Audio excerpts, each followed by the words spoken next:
целях охраны нерестового стада камбалы-калкан у берегов Абхазии, основываясь на действующие правила рыболовства и биологические данные о начале нерестового периода, Государственный комитет по экологии установил запрет на добычу камбалы-калкан. Также запрещена установка ставных камбальных сетей. Камбала-калкан, как и все остальные виды рыб, они имеют свой нерестовый период. А вот если говорить о камбале-калкан, то его нерестовый период приходится на май месяц.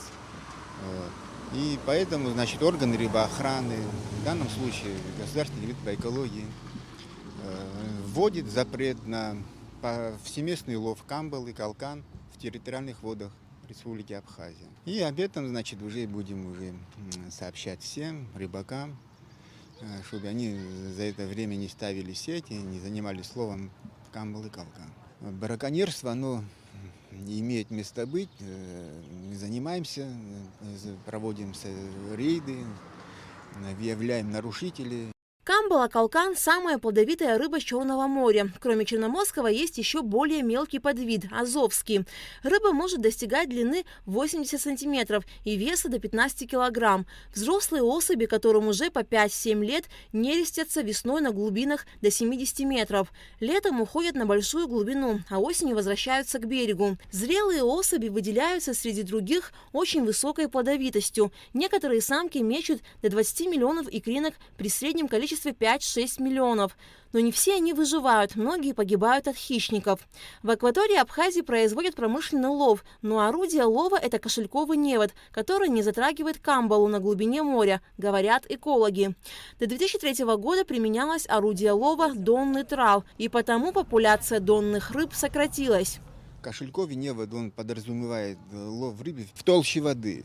А как мы знаем, камбала, она донная, придонная рыба.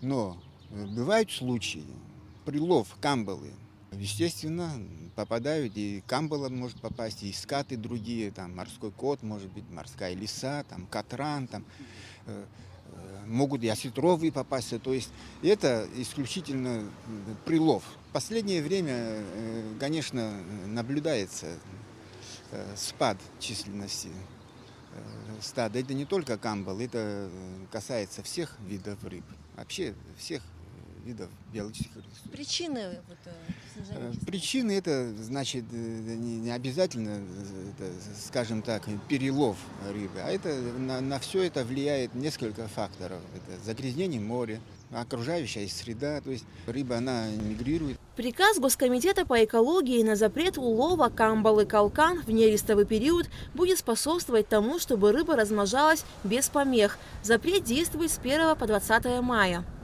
Альга Трапш, Алексея Гухава, Абхазское телевидение.